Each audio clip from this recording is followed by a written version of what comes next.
First, we always start the video with a hook, like the pretty part, and then we get into the content. That's what we're doing? Sure, we'll go with that, Adam. So, moving on from our basics of gemstone anatomy, if you look at this, both have a girdle. You can see this in the last video we posted if you go to our page. But the girdle is meant to grab a stone. So you can do whatever shape you want, right? I don't care what, as long as you have a girdle. Now that's pretty funky. But we make shapes like that. In carving, we'll do it. But you'd have to kind of flip that on edge. But no matter what, you need some kind of girdle to grasp the stone. So you need like a belly or an expansive area, like a brim to grab it, where metal can come over and be smushed and smeared and crimp it in. Because that's the whole concept of setting, is it's just got to pass the shape test. And so it's just friction fit, or how would I put it, like a cold connection, essentially, where it's just tension set.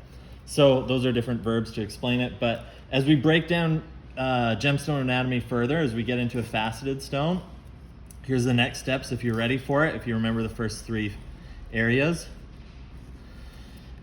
Very super to scale, I know. So we've got our girdle crown. Now we get into the table. This is the next thing you need to remember. The table is that biggest facet on the top, and you have your culet on the bottom. That's the next two pieces that you're gonna add to your puzzle there. The culet is the very bottom point that we talk about, and all of us gem cutters hate because we break that all the time and it ruins the stone.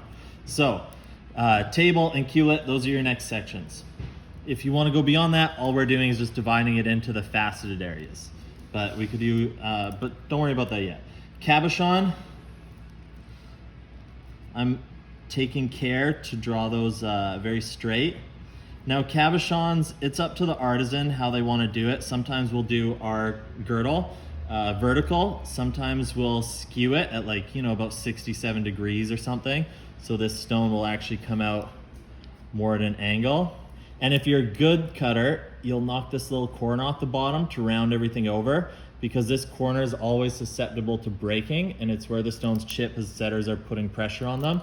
So we add a bevel. Now that's bevel, goes on this little corner here. And the bezel, which is another term for the girdle, bezel. All you need to remember is just that bevel. A good cabochon is going to have that, and you're done with the anatomy of a cab.